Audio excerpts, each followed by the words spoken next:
Okay, so that's the range of interviews and the kind of things that are going on. Let's talk a bit more about the practicalities of this. How do you do it? How do you carry out such a research interview of any of those kinds I've mentioned? Well, first of all, obviously deciding your research topic, as in any kind of research design. What are you going to be talking about? What are you going to be asking about, and so on. And you then got to go and start thinking, what kind of things can I ask? Now, I said earlier on that particularly unstructured interviews can be used where you don't know much about the situation. But you've got to know something, and the more you know, the better it will be. So a bit of background reading, a bit of background research, even just simply talking to people who are in the know about this to find out what's happening here.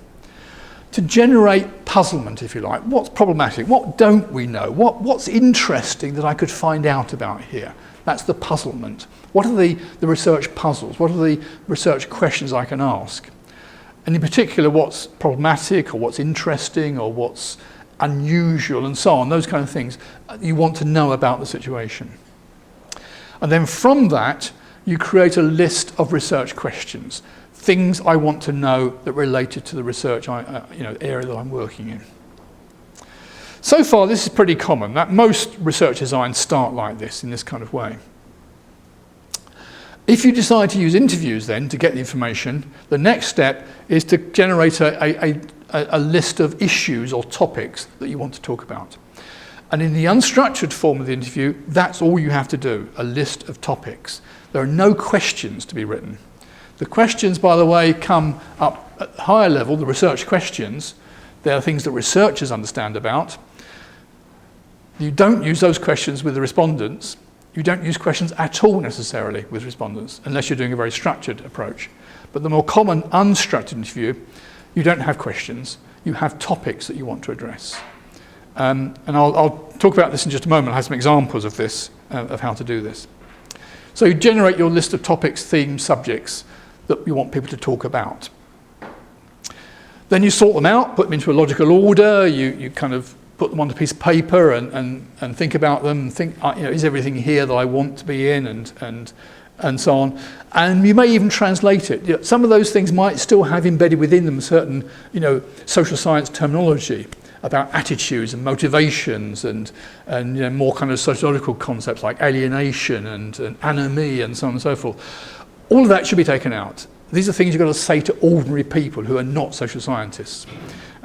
So you put it into a comprehensible language, the kind of things, the way you can talk to people who aren't themselves social scientists. And also try to avoid leading questions, things that set people up to give a certain kind of answer.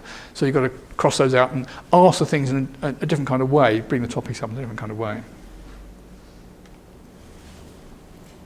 What I've given you here is an example of an interview, or a couple of examples actually, of interview schedules. And this is what you might do at this stage, having got your research ideas together, what you want to find out about and so on. In fact, if I go back to the previous slide, the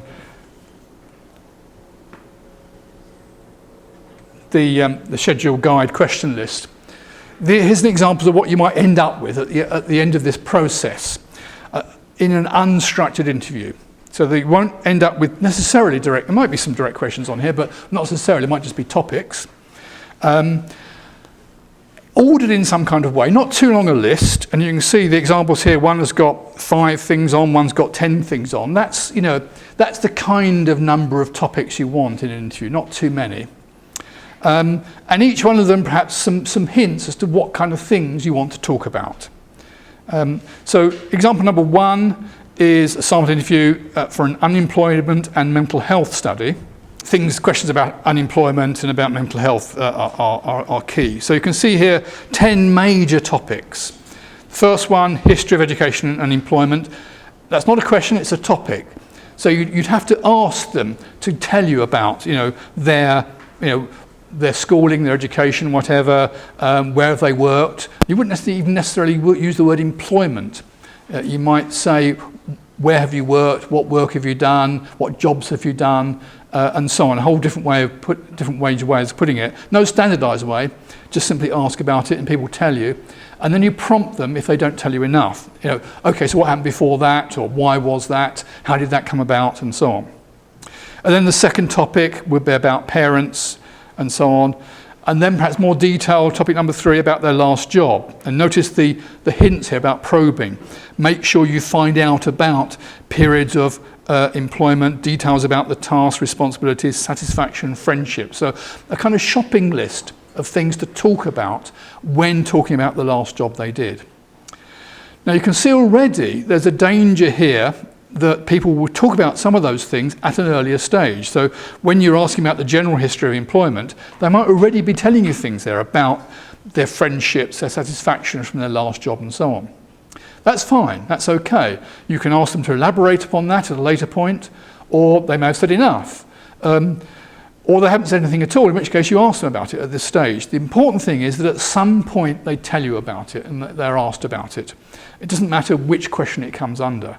So again, it's a much more variable process, and that's why you have a kind of, I call it a shopping list, a series of topics. A bit like when you go with a shopping list to a shop, you don't necessarily buy things in the order in which they appear, or get things off the shelves in the supermarket in the order in which they appear on your list. The list was drawn up for one occasion, but not to design with the shop in mind. And the same is true of the interview. You don't necessarily do things in the order in which they appear. And things can overlap as well. They can be the same topic coming up several times and the same things being discussed several times. Notice there are a few, like number 7 here, important friends. So you can't just simply say that it's not a question to ask. You can't simply say to somebody, important friends? Even if you say it interrogatively like that, it doesn't work. You have to think of some way of asking a question about their friends. And even the term important might be one you don't want to use. Tell me about your friends. Which ones are really significant? Who are your best friends? All kinds of different ways of terminology of asking that question about important friends. Who have you known the longest? Who's been important to you as a friend? You can use the word, but in a variety of different ways you can ask that. And notice below that some hints about other things to ask about. So what do they do? What do they think of you being unemployed and so on? So how do they react to your unemployment, etc. So when you're doing the interviews, in addition to getting the list of people and who they are and what they're doing, you find out what they think about the unemployment situation. So you may not actually ask that question with a question mark against it directly as it's written, but you ask about that topic, and that's the idea of the topic list. Example number 2 is slightly simpler. There are 7 major topics here, just simply a phrase on each one. And this was a guide on drug use, and you can see that it starts with when did you first try marijuana, then the circumstances surrounding the first contact, the state of being that followed the first contact.